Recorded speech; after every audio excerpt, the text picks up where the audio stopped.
북녘 땅 50년을 말하는 기계로 몽에 쓴 인간으로 살며 재능이 아니라 의분으로 잉크의 펜으로가 아니라 피눈물에 뼈로 적은 나의 이 글. 사막처럼 메마르고 초원처럼 거칠어도 병인처럼 초라하고 석기처럼 미숙해도 독자여 삼가 읽어다오. 반디.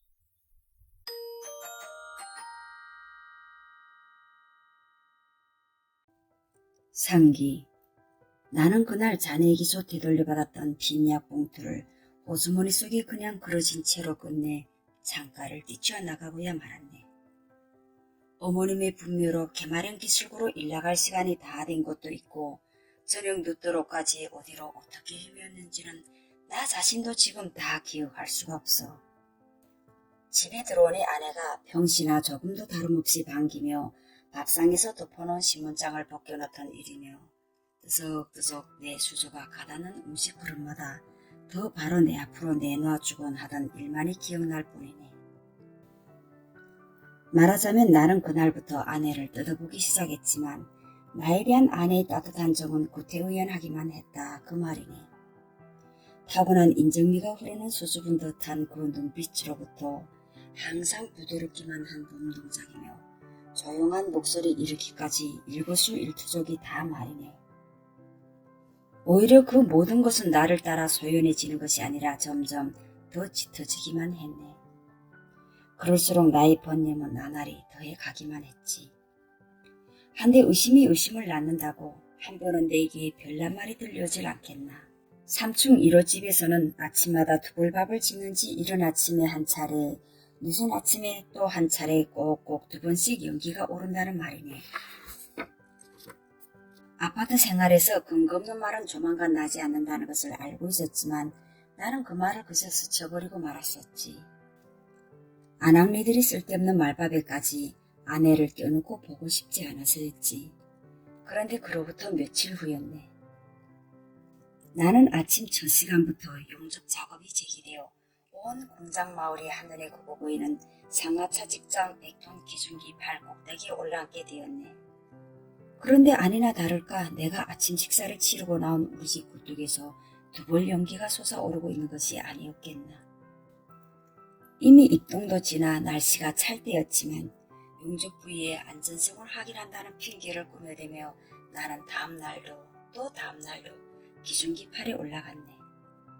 그리고 3일째 만에는 기준기 팔에서 내려오자 작업반장에게 적당한 구실을 들이밀고 금방 출근해왔던 집으로 되돌아갔네. 아이 어떡해? 진기가 뽀얗게 서린 부엌에서 무엇인가 일손을 놀리고 있던 아내가 잠옷 놀라는 소리를 내는 것이었네. 얼굴에다 내 아내답지 않은 해식은 웃음까지 띄우면서 말이네. 권총을 두고 갔댔구만. 나는 아내에게 처음으로 낯간지러운 대답을 하게 되었네. 권총을요? 참 별게 다 사람을 공고름시키네.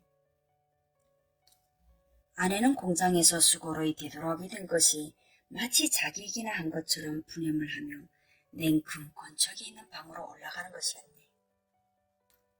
이때를 생각하고 씩씩 중기를 뿜고 있는 가마뚜껑을 째꺽 열었네. 그런데 가마 속에서 끓고 있는 것은 싱겁게도 개머거리였네. 퍼런 시래기 조각들 속에 약간의 강냉이와 쌀알들이 뒤섞여 불떡거리고 있는 것은 틀림없는 개머거리였단 말일세. 개머거리. 어마 별걸다. 권총을 들고 나오던 아내가 황급히 소뚜껑을 닫는 나를 보고 기겁한 소리를 질렀네. 개죽을 뭘 더 이렇게 정성스럽게 끓이오? 예? 예, 개죽을 좀. 날마다 이렇게 끓이오? 네, 글쎄 당신 일만 잘해주세요. 집일 걱정은 조금도 말고. 이런 실수가 없이 말이에요.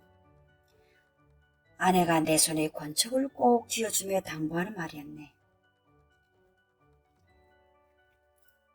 아래층 당신 부분당 비서가 또 왔댔어요. 어제. 당신의 입당 문제에 대해 생각이 많으니 일을 더 잘하도록 당신들을 잘 받들어 주라고요. 그런데 내가 받들어 드린다는 게 고작.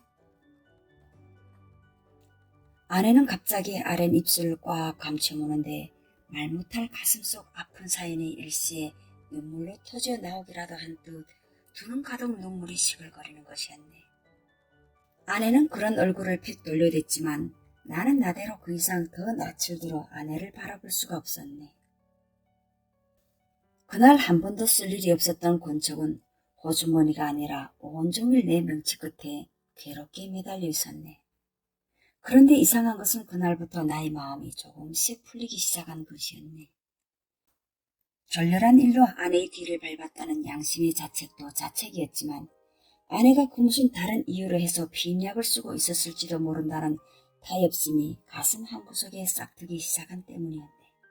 만약 아내가 정말 까마귀 피를 받게 될까 두려워 피임약을 쓰고 있었다면 지금까지 그가 나에게 부은 애정도 모두 가면이었을 것이 아닌가. 아니, 그것은 절대로 그럴 수 없는 일이었네. 나에 대한 그의 애정을 두고 그 무슨 가면을 운운한다면 그것은 정말 천벌을 받을 일이었지. 제발 모든 것이 나의 오해로 끝나게 되었으면. 그래서 아내가 나의 안에 그대로 남아있게 되었으면. 이렇게 모든 일이 좋게 끝나기를 은근히 바라는 속에 그럭저럭 날과 날이 흘렀네. 조카도 자주 놀러오고 이제는 내 머릿속에 자책과 웃음거리로밖에 남지 않은 굴뚝의 두골 연기도 여전히 피어오르고 다만 그가 눈에 띄게 달라졌다고 느껴지는 것은 아내가 조카애를 끼고 자는 횟수가 잦아지고 있다는 것뿐이었지.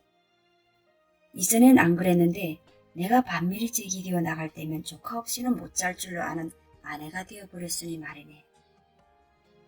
내가 이 탈북기를 쓰도록 최종 결심을 가지게 한 바로 한 달 전 그날도 나는 밤일을 나가게 되었네.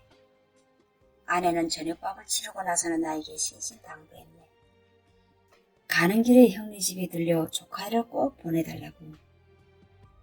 하지만 나는 그날 아내의 당부를 들어줄 수가 없었네. 형수의 말이 애가 낡은 와이로프를 주우러 나가는 아버지를 따라 나갔다는 것이었네. 형님은 힘든 강산일을 하면서도 그렇게 짬짬이 국수조리를 괴롭하라 모자라는 배급 식량을 보탬해 나가고 있었네.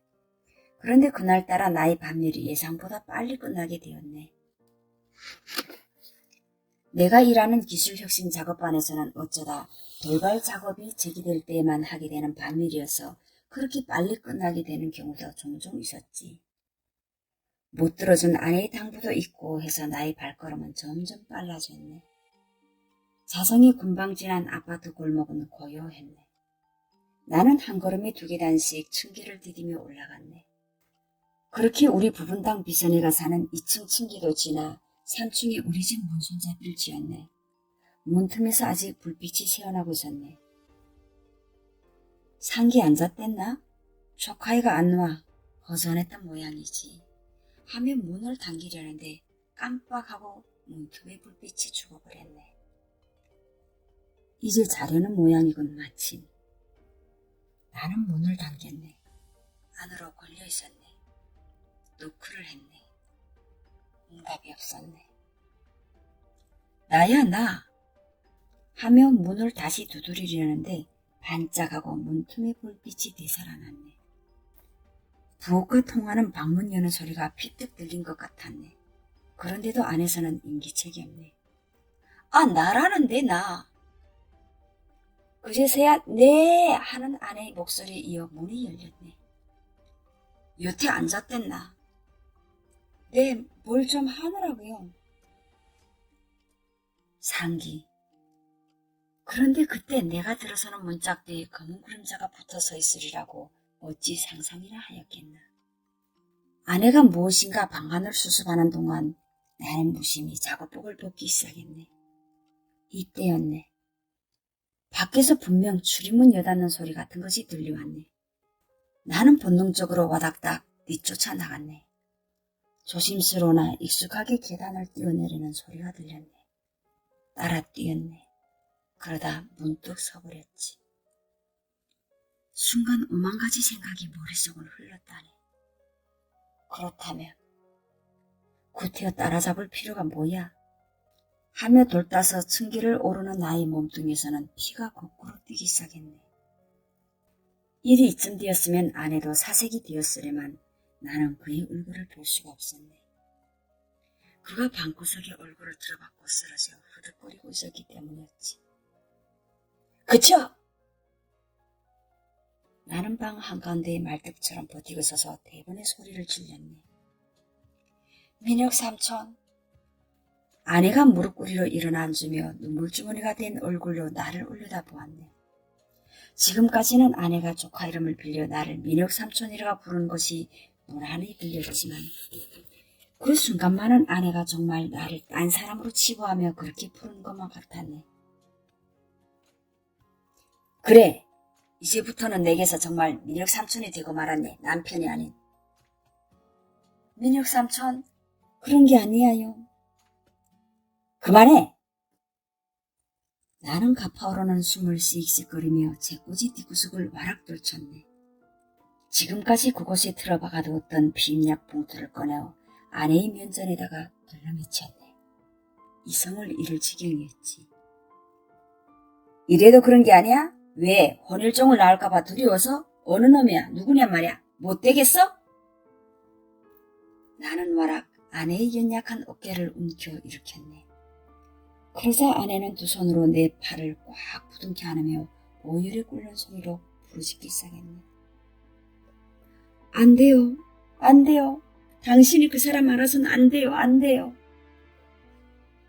그 순간 아내가 내 팔을 놓고 그냥 안 돼요. 안 돼요 하며 실성한 듯 허둥지둥 어깨짝 쪽으로 가버리지 않았다면 내 주먹은 분명 벼락을 내리고야 말았을 거네. 안 돼요. 안 돼요. 안 돼요. 안 돼요. 안 돼요. 안 돼요. 아내는 혼이 빠진 사람처럼 같은 말을 중얼거리며 허거없이고 빗장 문을 열어 젖히는 것이었네. 옷가지들 밑에서 공책 한 권을 꺼내들었네. 그리고는 그것이 마지막 주폐장인이 할 수 없다는 듯이 내기로 돌아섰네. 뭐야 그건? 나는 납고채 피껏 열어봤네. 일기장이었네. 정말 몰랐어요. 내가 별세 출입하는 새 그 사람이 방에 스며든 줄은. 하지만 깨끗해요. 제 몸은 깨끗해요. 믿어요. 죽어도 난 당신 거란 말이에요. 아내는 그러면서 다시 풀썩 꼬꾸라지더니 흐득흐득 또 어깨를 떨기 시작했네.